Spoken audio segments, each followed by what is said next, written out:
हाँ, बाइबल में किसका अधिकार छीना गया बताइए कोई। किसका अधिकार किसको छीन करके दे दिया है, कोई बताएगा? हाँ, याकूब। याकूब, हाँ ये भी सही है।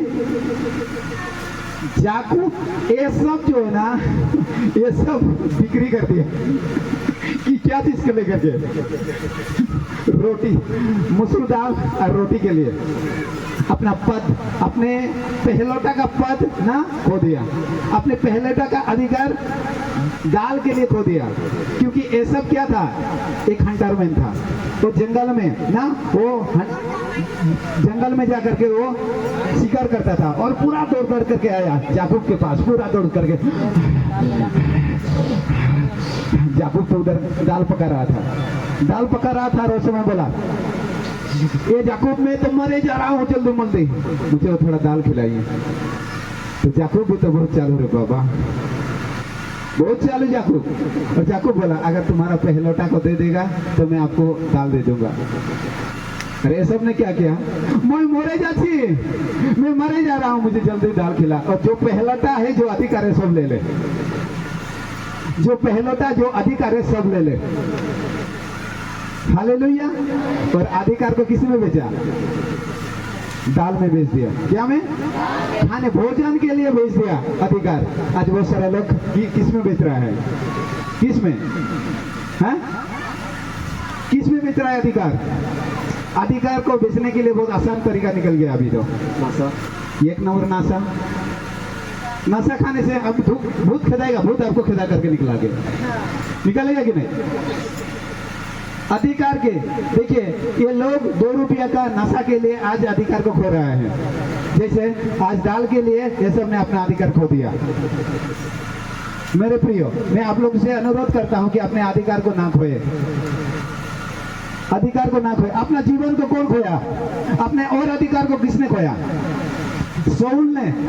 शाऊल का जो राजा था, वो शाऊल, वो परमेश्वर के आज्ञा के उल्लंघन करने से उनका अधिकार छीना गया कि नहीं?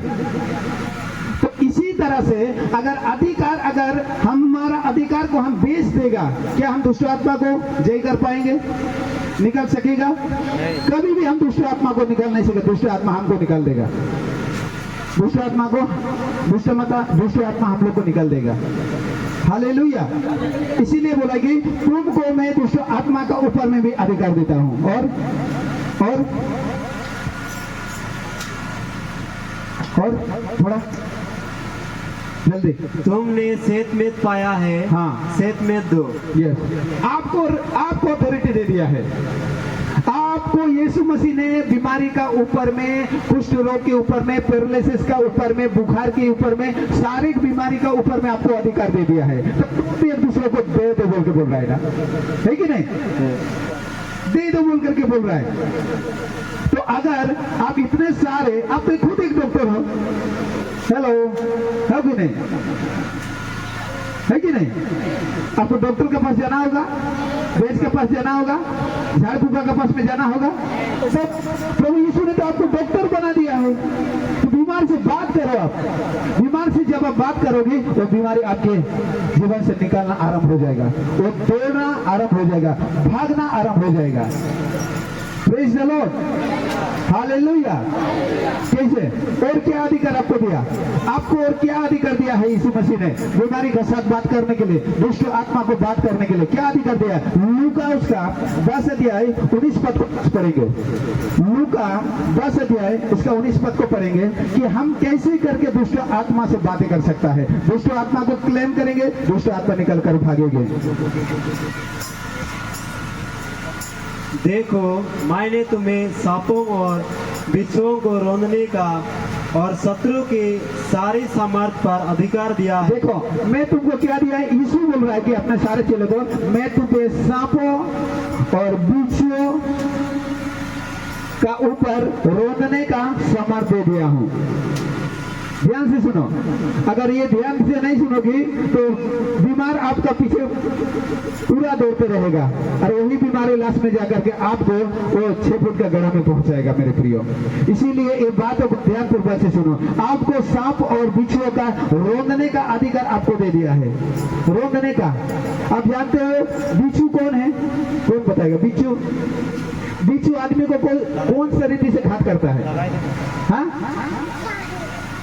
बिच्छू लोगों को कैसे मारता है बताओ ना भाई बहन। हाँ, बिच्छू पूछ से आगे ना पीछे से? पीछे से कौन मारता है? पीछे से कौन मारता है? यस, ये किसी ये बिच्छुओं के बारे में नहीं बोल रहा है, ये इंसान के बारे में बात करता है। कोई कोई व्यक्ति लोग ना ज्यादा बिच्छू का बात करता है ना। अभी यहाँ से मैं चला जाने के बाद मैं बोलूंगा ऐसा था, वैसा था, ऐसा किया, ऐसा कौन? वो कौन सा बात? वो बिच्छू होगा। वो क्या होगा? बिच्छू होगा कि नहीं? वही बिच्छू है जो पीछू तरफ में बातें करता है, वो बिच्छू है। तो बिच्छू का स्वभाव उनके अंदर में है, पीछू तरफ से जो बातें करता है, पीछू तरफ से वैसा था, ऐसा था, कैसा था, वैसा था, ऐसा था, वो बिच्छुओं वाला है। हालेलुया। तो आपको और हमको सांपों और बिच्छुओं का ऊपर रोने का समर्थ होने दिया है और हमें कुछ बात की हानि नहीं होगा। कोई चीजों में हानि नहीं कर सकता आपको, कोई भी शैतान आपको हानि नहीं कर सकता है। आप अगर ये अधिकार को लेकर के चलेगा तो आपको कोई भी चीज हानिकारक नहीं कर सकता है। ये यीशु का वायदा है, यीशु ने आपको ये अधिकार दिया है। अगर इस अधिकार को अपना जीवन में लागू करेगा, आपका जीवन में ये लागू करेगा, तो आप कभी भी शैतान आपका जीवन में अधिकार नहीं कर सकता है। बोलो आमीन, बोलो आमीन, बोलो आमीन, हालेलुया। और ये आप कैसे करके कर सकता हो? आप कैसे करके कर सकता है? सेकंड वचन हम देखेंगे, याकूब 4:7। इसके बाद में हम प्रार्थना में जाएंगे। सुनो ध्यान से, थोड़ा देर बाद ये याकूब 4:7। ठीक है, मैं बताता हूँ, सुनिए आप। उसमें लिखा है इसीलिए परमेश्वर के अधीन हो जाओ। क्या बोला है? इसीलिए परमेश्वर के अधीन हो जाओ और शैतान को सामना करो तो शैतान तुम्हारे पास से भाग निकलेगा। अब परमेश्वर के अधीन होने के लिए सीखना तो होगा भाई। जिसने आपको अधिकार दिया है उसके अधीन में नहीं रहोगे, बीमारी आप निकल सकता है? आप कभी भी बीमार नहीं निकल सकता है। आपके पास जिसने अधिकार दिया उसके अधीन में रहना होगा, उसका अधीन में रहना होगा। अगर आप इस अधिकार को, अगर आप ये अधिकार को इस्तेमाल करना चाहते हैं तो आपके पास्टर जो है, आपके जो पास्टर है वो पास्टर के अधीन में रहना होगा आपको। हालेलुया। परमेश्वर के अधीन में आपको रहना होगा, तब जाकर के ये अधिकार को जब आप घोषणा करोगे, वो अधिकार के साथ जब आप अधिकार करोगे तो परमेश्वर के हाथ उसके ऊपर में आएगा। बोलो हालेलुया। वो अधिकार को अगर आप इस्तेमाल करने के लिए, वो अधिकार को परमेश्वर के अधीन में होकर के आप जब करोगे तो परमेश्वर के हाथ, आप हाथ रखते ही साथ परमेश्वर के हाथ उसके ऊपर आ जाएगा।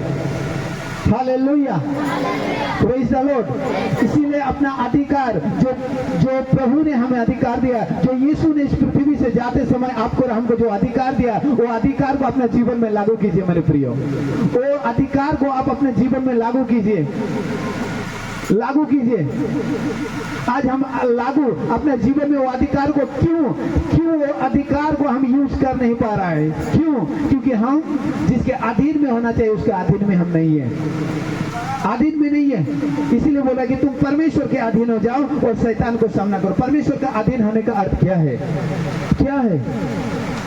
उनकी सारे आज्ञाओं को पालन करना। जो परमेश्वर से प्रेम करते हैं उनके सारे आज्ञा को वो पालन करता है। हालेलुया। जो परमेश्वर से प्रेम करता है उनकी सारी आज्ञा को वो मानता है। इसमें ही सब बात पूरी हो जाता है, इसी में सब बातें पूरी हो जाता है। तो यही इसी को कहता है कि परमेश्वर का अधीन आप है बोल करके।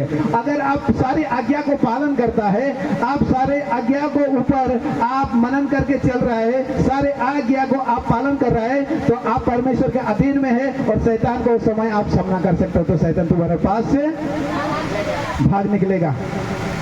भाग निकलेगा मेरे प्रियो। ये अधिकार जो है ना, ये अधिकार प्रभु ने आपको और हमको दे रखा है।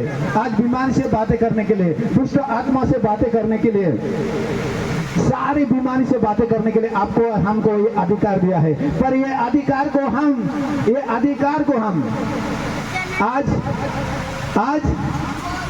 आज आप कितने लोग को जानते हो? स्फूर्ति यहूदा को किसने देखा आप लोगों ने? स्फूर्ति यहूदा कौन था? स्फूर्ति यहूदा सुना है नाम? कितने लोगों ने सुना? कौन है भाई? यीशु को क्या दे करके पकड़ाया? हाँ, सुना भी नहीं, जोर जोर से। पैसा। सुनिए लोग अधिकार को कैसे बेच रहा है। ये अधिकार स्फूर्ति यहूदा के पास में था कि नहीं? देखिए, वो जल्द पैसा के लिए 30 सिक्कों के लिए ना यीशु को बेच दिया, और यीशु को जैसा ही बेचा उनका जीवन रहा। क्या हो गया उसका जीवन? सुसाइड है कि नहीं? सुसाइड हुआ कि नहीं? इसीलिए सुलेमान कहते हैं सत्यों को खरीद लो, सत्यों को बेचो मत। सत्यों को मोल ले लो, परंतु सत्यों को बेचो मत। हम लोग क्या चंद थोड़े टेस्ट के लिए आज हम लोग अपना अधिकार को बेच दे रहा है कि नहीं? थोड़ा टेस्ट के लिए आज अब्राहम अपना अधिकार को बेच दे रहा है, जल्द पैसा के लिए। आज जैसे स्फूर्ति यहूदा ने यीशु को ना, यीशु का बेचने का अर्थ, जैसे ही उसने पैसा को दे करके यीशु को जैसे ही पकड़ा दिया, उसका जीवन खत्म। उसका जीवन खत्म, सुसाइड हो गया, वो फांसी चल गया, मौका भी नहीं मिला। इसीलिए यीशु को मत बेचिए मेरे प्रियो। अगर यीशु को अगर अपना जीवन में रखेगा तो आप परमेश्वर के कामों को देखेगा। जितना बड़ा बीमार भी आपके सामने आए, वो बीमार भागेगा आपको। हालेलुया। पर स्फूर्ति यहूदा भी ना पैसा से बेच दिया और अपना जीवन को गवा बैठा। हम ऐसा नहीं बचेंगे, 2 पैसे के लिए हम नहीं बचेंगे। कोई लोग 300 रुपया के लिए संडे का दिन में चर्च नहीं जाता है। कहाँ? काम में फंसे गए। और बाप 6 दिन का हजरा भी आपको नहीं खुला है, संडे का दिन में भी आप काम करते हो। हालेलुया। संडे का दिन में ये आप आपके अधिकार को खो रहे हो, आपके अधिकार को आप खो रहे हो। अगर आप दशवांश दे रहे हैं तो अपने अधिकार को पूरा कर रहा है, अपने अधिकार को पूरा कर रहा है, परमेश्वर की आज्ञा को पूरा कर रहा है। जो कोई परमेश्वर की आज्ञा को पूरा करेगा वो परमेश्वर के अधिकार को लेकर के चल रहा है। ऐसे करके शैतान उसको देखेगा, बाप रे बाप बाबू हो रहा है, शैतान देखेगा और शैतान भागेगा आपके सामने से। बोला है ना, शैतान का सामना को तो शैतान भाग निकलेगा मेरे भाई, भाग निकलेगा। आप परमेश्वर की आज्ञा का पालन करता है तो शैतान भागेगा, शैतान भागेगा। हम लोग का वहां में एक डायनी है, सुनो, एक डायनी बहुत डेंजरस। अगर कोई बच्चा को अगर ऐसा देख लिया, सुबह में देखा, शाम होते होते खेल खत्म, महा डेंजरस।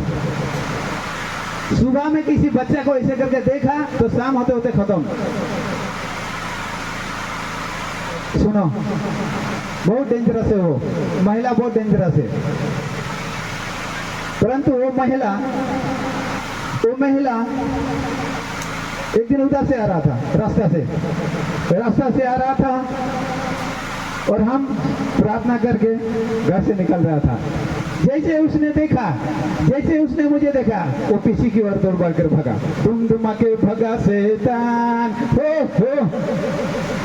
भागेगा कि नहीं? ये देखो भागा शैतान। अगर अधिकार आपके पास है तो बाबा, अगर अधिकार नहीं है तो वो ही आकर बोलेगा, वो आपके साथ, वो आपके साथ आपको वो यूज करेगा, ये करो वो करो करेगा आपको। हालेलुया। और वो जो डायनी सीखता था, वो महिला ना दौड़ करके अपने गांव में चला गया। और उस दिन से जब भी हमको कभी भी देखता है, उनका खुजली होना आरंभ हो जाता है। कैसा? उधर से आता है, अगर हमको देख लिया, रास्ता उसका चेंज। क्यों भाई? अधिकार है। हालेलुया। जिसके पास अधिकार है उसके पास क्या है? क्या है? पावर है। क्या है? पावर है। आपके पास अगर अधिकार है, आपके पास पावर है, शैतान आपको छू नहीं सकता। शैतान को आप बोलोगे शैतान तुझे मैं अधिकार करता हूँ निकल, वो निकलेगा। हालेलुया। आपको ये अधिकार को आपका जीवन में होना बहुत जरूरी है। जरूरी है कि नहीं? यीशु ने हमें दिया है, यीशु ने हमें दिया है। अब सभी लोग यहाँ पर उपस्थित जितने भी लोग अधिकार को इस्तेमाल करेंगे ना, प्रभु वो अधिकार को मुझे कैसा इस्तेमाल करना है, अगर वो अधिकार को अपना जीवन में लागू करेंगे ना, देख उनका जीवन में प्रभु काम करना आरंभ कर देगा। बोलो हालेलुया, बोलो आमीन, आमीन, आमीन, आमीन।